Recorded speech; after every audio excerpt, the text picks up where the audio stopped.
She said, "Wow, you're lucky I haven't cheated on you yet during our anniversary dinner." I said, "You're right, I am lucky." Then I showed her the PI report I'd been hiding. She wasn't as lucky as she thought when she saw who'd been following her. I, 34 male, just ended my 5-year relationship in the middle of an anniversary dinner, and honestly, the relief is incredible. Been with Natalie, 31, for 5 years, living together for 3. She's always been high maintenance, but lately, it turned into something else. Constant comments about how I should be grateful she's with me, how her ex made more money, how her friends' boyfriends buy them designer bags. 2 months ago, things got weird. She started having work emergencies every Tuesday and Thursday evening. Her phone was suddenly password protected. She'd leave the room for calls. Classic signs, right? But here's the thing. I didn't think she was cheating. The pattern was too consistent, too organized. Natalie's many things, but organized isn't one of them. So I hired a PI. Yeah, I know how that sounds. Cost me $2,000 for 2 weeks of surveillance, but my gut said something was off. The PI, Gregory, followed her for 2 weeks. The report he gave me was not what I expected. She wasn't cheating, she was interviewing. Not for jobs, for other boyfriends. Literally going on screening dates with guys from some exclusive dating app called Elite Match. The kicker? She was presenting herself as single, saying she was CEO of a digital marketing firm. She's a part-time social media manager. And showing photos of my condo saying it was hers. Gregory had photos. Her at coffee shops with different men, showing them her portfolio, which included my car, my condo, even my dog. She was shopping for my replacement while living in my home. I sat on this information for a week, processing. Our anniversary was coming up. I made reservations at her favorite restaurant. Last night we're at dinner. She's 3 glasses of wine in, complaining about the table location, the wine selection, my choice of appetizer. Then she looks at the couple next to us. Guy had just given his girlfriend some expensive bracelet. Natalie, see that? That's how you celebrate an anniversary. 5 years and I get salmon. Me, I thought you liked this place. I do, but effort would be nice. Romance, investment in us. Me, I invest plenty in us. I pay 80% of our bills. She laughed. Actually laughed. Money is an investment, Roger. It's the bare minimum. Wow, you're lucky I haven't cheated on you yet. The opportunities I get, the men who want me, you should be trying harder. There it was, the entitlement finally voiced out loud. You're right, I am lucky. I pulled out the folder from my bag. The PI report. Slid it across the table. Me, lucky I hired Gregory before you found my replacement. Her face went white. She opened the folder. First photo. Her at Coffee Bean with some guy in a suit, her showing him photos on her phone. Second photo, zoom in of her phone screen, showing my living room. Third photo, her with another guy at a wine bar, her LinkedIn open on her phone, claiming she was a CEO. Natalie, you had me followed? Me, you had Tuesday and Thursday emergencies, I had Tuesday and Thursday concerns. Natalie, this is insane, this is stalking. It's a licensed PI investigating potential fraud. You're using my assets to misrepresent yourself to potential romantic partners. That's catfishing at best, fraud at worst. She tried to flip the script. Those were business meetings. Me, Gregory has audio of you discussing your recent breakup and how you're ready for something real.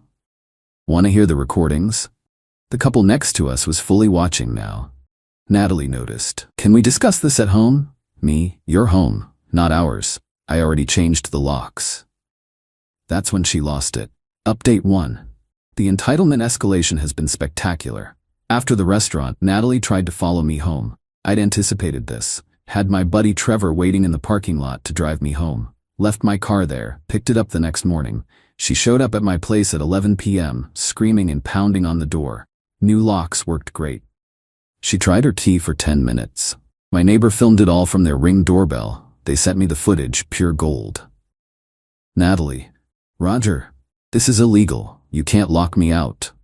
Cops showed up. She told them I illegally evicted her. Officer asked for proof of residency. She couldn't provide any because everything is in my name. Lease, utilities, everything. She'd been living there as my guest, legally speaking. Officer told her it's a civil matter, but since she has no proof of tenancy and I claim she's a guest who was asked to leave, she needs to go. She lost it on the cop. Almost got arrested for disorderly conduct. Next morning she showed up with her brother Dustin, 28M. He's always hated me anyway. They tried to force their way in when I opened the door. Dustin, let her get her stuff, man. Don't be a dick. Me, her stuff is in storage unit B12 at Secure Store. Paid for 1 month. Here's the key. I'd spent all night packing her things. Everything. Clothes, makeup, that stupid decorative pillow collection. Even her vision board, which hilariously had Married to Millionaire by 35 on it. Natalie, you touched my things? Me, would you prefer I threw them out? Dustin, she has rights. She lived here. As a guest, who was asked to leave after admitting to fraudulent misrepresentation. Want to see the evidence? Showed him one photo from the PI report on my phone. His face changed. Matt, what the hell is this? It's nothing. He's crazy. But Dustin recognized my living room in the photo she was showing to another man. He gave her a look and walked away. Just left her there. Then came the financial demands. Natalie texted, I need money for a deposit on a new place. Me, Elite Match must have some CEOs who can help. Natalie, I invested 5 years in us. I deserve compensation. Me, you lived rent-free for 3 years. That's $54,000 in compensation. She tried another angle. My stuff isn't all in storage. Where's my jewelry? The jewelry she's talking about? Gifts from me, which I have receipts for. All of it. Me, gifts from me are in the storage unit. Anything you bought yourself should be there too. Natalie, the tennis bracelet isn't there. Me, the one I bought for your birthday? My receipt says that's mine. She threatened legal action. I welcomed it. Great. Bring it. I have evidence of fraud. You think Elite Match wants their CEO members knowing you're catfishing? Radio silence for 24 hours. Then her mom called. Patricia. We always got along well, or so I thought. Roger, honey, Natalie's staying with me. Can we work this out? She was dating while living with me, Patricia. She says those were networking meetings. She told them she was single and owned my condo. Long pause. She needs her car. Here's the beautiful part. Her car is actually mine. Bought it 2 years ago, my name on everything. She just drove it. Me, I'll be selling my Accord next week. She can pick up her personal items from it tomorrow between 2 to 3 p.m. That's her car. Me, title, loan, insurance, all in my name. I have all the paperwork. Patricia hung up. Update 2: Natalie went nuclear. First, she tried to withdraw money from what she thought was our savings account. Plot twist. I closed our one shared account 3 weeks ago. Only had $200 in it for household stuff after the PI report. She didn't notice because she never checked it. Then she called my work. Told reception she was my wife and there was a family emergency. Reception knows I'm not married. Small company, they know everyone. They told her to pound sand and informed me immediately. My boss called me in, laughing. Your ex just tried to get you fired by saying you embezzled? Want me to call our lawyer? See, Natalie didn't know I'd been promoted to financial controller last year. She tried to report the financial controller for embezzlement to the company president, who plays golf with me every Saturday. We sent her a cease and desist letter. But the best part? Remember Elite Match? Well, I know someone who knows someone who works there. Turns out they have strict policies about misrepresentation. I forwarded them the PI report showing how she was lying about her assets and career. They not only banned her, they flagged her to their sister apps in their network. She's basically blacklisted from every high-end dating app in the city. She found out when one of her dates, confronted her. Apparently, his friend works at Elite Match and gave him a heads up. This guy Brent called me. Hey man, is this Roger? Who's this? I matched with your ex on Elite Match. She said she owned a condo in downtown. That's your place, right? Yep. And the BMW in her photos? My car, that she no longer has access to. Damn. Thanks for the heads up, bro. He hung up and apparently blocked her immediately. She sent me an unhinged voice message about how I ruined her future. Me, you ruined your future when you decided fraud was a dating strategy. Yesterday the storage unit called. She hadn't picked up her stuff, and the month I paid for was almost up. I sent her one text. Storage unit expires in 3 days. After that, they auction it. She showed up within an hour with a U-Haul. But here's where it gets beautiful. She brought her new boyfriend, some guy named Keith she met at a bar. Told him I was abusive and kicked her out for no reason. Keith sees me and starts puffing up. You, Roger? You got a problem? Me, no problem. Just making sure she gets her stuff. Tough guy when you're throwing out women, huh? I pulled out my phone, showed him one photo from the PI report. Her with another man, dated a week ago. Me, she told you we broke up a month ago, right? Keith looked at the date stamp. Looked at her. Looked at me. Nat, what is this? Natalie, it's fake. He's lying. I showed him another photo. Different guy, different date. Keith, you said you were single. He left. Just walked to his truck and drove off, leaving her with the U-Haul. Natalie started crying. Why are you doing this to me? Me, I'm not doing anything. You did this. I'm just not hiding it for you anymore. Final update. The conclusion is poetic. After the U-Haul incident, Natalie went dark for a week. Then I got a letter from a lawyer. She was demanding 6 months of relocation support, $18,000, her share of the condo equity, the car, emotional damages. My lawyer, yes I got one, laughed for 5 straight minutes, sent back a response. She has no claim to the condo, not on deed, never contributed to mortgage. No common law marriage in our state. The car is mine. Counterclaim for 3 years of unpaid rent, $54,000. Her lawyer dropped her. Apparently she hadn't mentioned the fraud aspect. 2 weeks ago, I ran into Patricia at the grocery store. She looked exhausted. Roger, I owe you an apology. No need. No, I do. She's been lying to us for years. Said you two were engaged, that you were buying a house together, that she was running a business.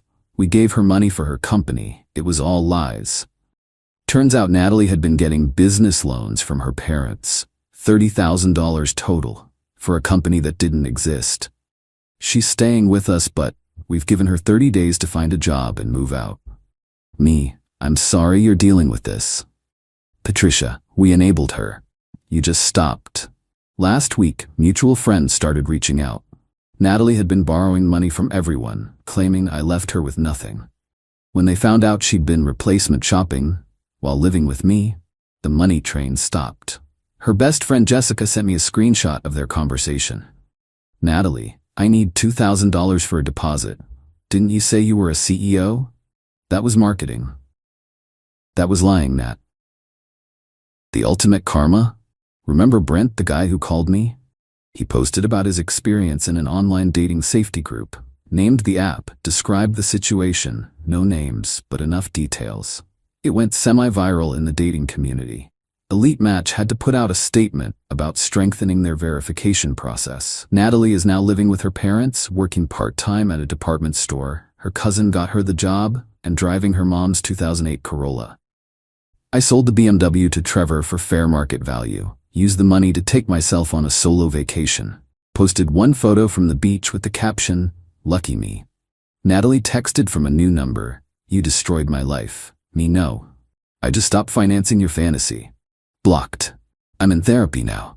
Working through why I ignored red flags for so long. My therapist asked what I learned.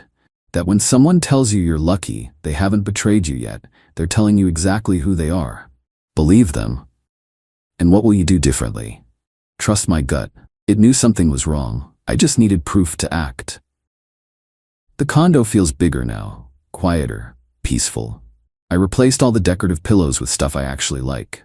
Got my dog a new bed. Yes, I have a dog. She tried to claim him too, but he's chipped and registered to me. Sometimes the best revenge isn't dramatic. It's just stepping back and letting someone face the reality they've been avoiding. Natalie wanted to upgrade from me while using my resources. Instead, she downgraded to exactly what she could afford on her own. Nothing much. My buddy asked if I regret hiring the PI. Best $2,000 I ever spent. Could have married her. Could have had kids. Could have lost half of everything in a divorce when she finally found her CEO.